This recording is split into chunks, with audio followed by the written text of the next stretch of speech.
huge amount of my plate is vegetables. Waffles, and you've got pastries and donuts. Good morning! Katie's starting to feel a little better, which is good.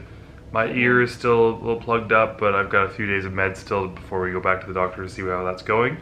But today we're going to head down to Nusa Dua. We're still not sure where we're staying because we've got some emails out. But we're gonna find out in a couple hours, hopefully. But today we're gonna do a little bit of a feature on just eating healthy while you're away, specifically for your breakfast at like a hotel buffet. And a lot of places in Bali, we have plated breakfasts. Well, you have a smoothie bowl, or you have eggs and toast, and it's relatively easy to eat pretty clean there, just because there's not a huge amount of food at your fingertips. Whereas some of these buffets, there's literally everything. Like, we'll show you the buffet we have downstairs. It's unbelievable. And then we'll just take you through a little bit of what we would normally eat for breakfast in the morning. I find it easier to eat at a buffet. I find the plated breakfast hard because I find them really carb heavy, and I'm not a big fan of like the pancakes and toast and that kind of thing. So it's a mix, but it does get overwhelming. The first few weeks at a buffet I go crazy because there's just like so much. Oh my god. Wait till you see. Just wait till you see. But it's good. Alright, here's a good shining example. There's a glaze your own donut station here. We've got like cereals, and they've got sort of like your American breakfast with beans and sausages and eggs. They've got a whole bunch of fruit. This is sort of like the Asian section over here. They've got a bunch of stir fries and rice noodles and rice, soups. These are the parts that'll kill you. There's some salad on the other side, which is good, but then you've got your waffles, and you've got pastries and donuts, all sorts of sweets here.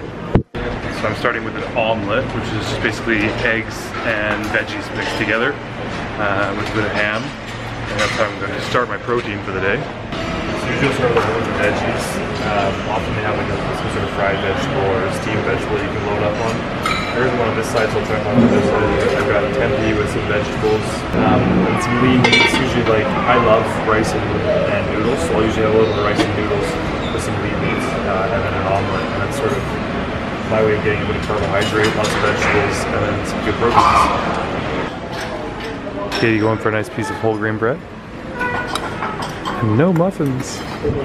Okay, so we've got a whole bunch of vegetables mixed in here, and then I've got veggies mixed in with a little bit of chicken here and cooked in some coconut milk, tomatoes, and then we've got veggies and tempeh, so a huge amount of my plate is vegetables, and then I usually get carbohydrates in some shape, and I love rice and noodles. I can eat it every day, so I've got noodles today, then some chicken sausages for some protein, and then a small omelet as well for some more protein. And this is basically a full breakfast for me. Sometimes I'll go back and get more vegetables. It sort of depends, like the fiber as well from them. Katie has got a simple breakfast for a sore stomach. Yes, and this is something similar to what I normally eat, depending. Some buffets have like meat and cheese and pickles, so I'll do like a tapas plate, which is my dream meal. I'm not a huge breakfast person, but when I'm away, this is something I'll eat. Some kind of version of this every day, but usually one little sweet as well, but I'm cutting that out because I feel kind of sick still. But one little sweet's not going to hurt you. It's just kind of within moderation. So she's got some vegetables, some fruit, she's got a piece of toast, which is good for just an upset stomach. Eggs can be a little hard on your stomach, but it's a good source of protein. And then some soup over there and tea. And I'm drinking a cappuccino. And my sweets for the day is going to be this it's dragon fruit yogurt. And Katie's stomach's a little upset, so she's not going to eat any sweets today. Cheers to health. Admittedly, at home, I generally start my day with like a pure vegetable smoothie. Katie thinks they're disgusting because it's literally like a giant. It's a giant blender full of vegetables, and I drink that, and I really enjoy it. Usually I put like a shot of protein in it or something or a little bit of fruit to kind of cut some of the acidity of the vegetables. But while we're here, I try and just eat as many as I can to sort of compensate for that. You could probably eat cleaner ones without having to get the fried ones, but I mean, it's kind of where they want salad for breakfast, and they don't really have like raw broccoli or something sitting available for you. I find the difference here too is at home I'm constantly eating. I'm a teacher, so I'm just hungry morning, noon, and night. Whereas here it's like 3 meals a day, so it's a little bit different. So usually like breakfast, if it's a buffet, it's really easy to control, so I'll try and have something super healthy, so then maybe I can get a little while later.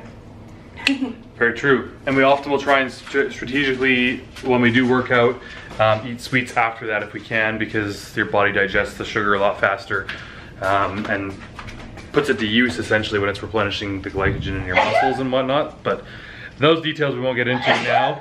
It's just some strategic ways to eat some of your sugars and the things that are unhealthy. But we always have a fairly large breakfast, or at least I try to. It's just a sort of a good start to the day, and then we go for a workout at some point in the day around that. But that is roughly what we'll do for breakfast. Yeah, free food. I mean, free food. We get as much as we can. So on the fitness side of things here, we usually try and book a hotel. It's got a gym if we can. You can find a local gym, which is nice. They'll have a little more facilities, but often it's a bit more of a pain to go. If you have a gym in your hotel, there's really no excuse. And here you can do a little bit of like upper lower splits or whatever. We'll talk more about fitness in another video, but my preference is generally when I'm away, if I have a full gym, I'll do my normal sort of workouts with Olympic lifting and conditioning. Otherwise, I'll just do a bit of conditioning here, and then I'll do like an upper lower split. So one day I'll work upper body, the other day I'll work lower body, and just alternate them and mix in some conditioning sprints, every on the minute sprints, sorts of things like that. Okay, so we ended up at the Westin. I gave them a call. I would like to note that we spent hours and hours and hours researching Mark was in the phone for 5 minutes, books us a hotel. Yeah, so I talked to the salesperson at the Westin and organized us a room at a discount, which was awesome. And because of our priority pass, because of our Amex Platinum card, we have the SPG Gold status as well. So with that status, when we came in, they like rolled out a red carpet basically. Like Katie got a bouquet of roses. I was little. Literally, there's a bouquet of roses. We got a lot of coffee, and then we're coming to like a cocktail hour later. We get a bunch of promotional things. We got upgraded to a deluxe pool room. So we got some nice upgrades, and just overall first impression has been incredible. I mean, yeah, we took photos with the staff. Like it was holding up signs about the rewards program. So I think they were really, really excited about this. I think it'll be the cocktail thing should be fun tonight. I think it's unique. It's kind of fun. This is completely different from like the rest of Bali. Like you're literally at a resort. It's like being at a resort. You had to go through security check just to get into Nusa Dua. So that was really intense. And then every hotel has like a metal detector you go through, and like a bag scanner like at the airport before you come to the hotel. Like it's crazy, but it's a beautiful resort. Don't just stay in don't just stay here, because you need to see the rest of Bali as well. And I read a lot of reviews, people were like, oh, we stayed here for 2 weeks, we love Bali. This is incredible, but not really real Bali. Make sure you get up into like Ubud, north, you know, and explore the island a little more, but this is incredible for a few days. Don't get us wrong. So far, so much. Enjoying it. Maybe Mark's ear won't... Yeah, if my ear doesn't clear out, maybe we'll have to hang out here. I'm jumping from one room to the next. Here's our room, there's our closet. This is my closet. That's Katie's closet. Oh my goodness, this is so coffee, water. I guess this is my closet. I guess we have our own. And then we've got a bathroom. Wow. Wow. We've stayed in some like pretty budget places on this trip. But this is definitely not.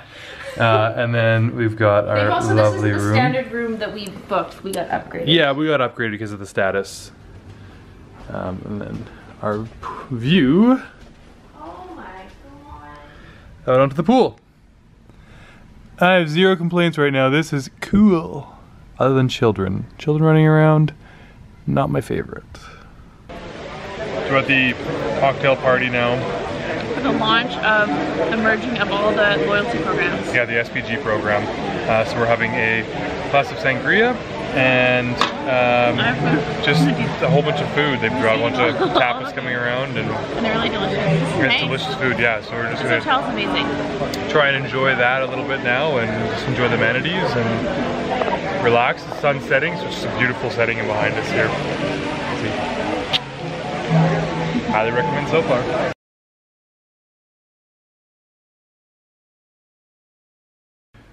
Hope you guys enjoyed the video. Be sure to subscribe up here. Check out our most recent other videos over here, or subscribe to our other channel over here.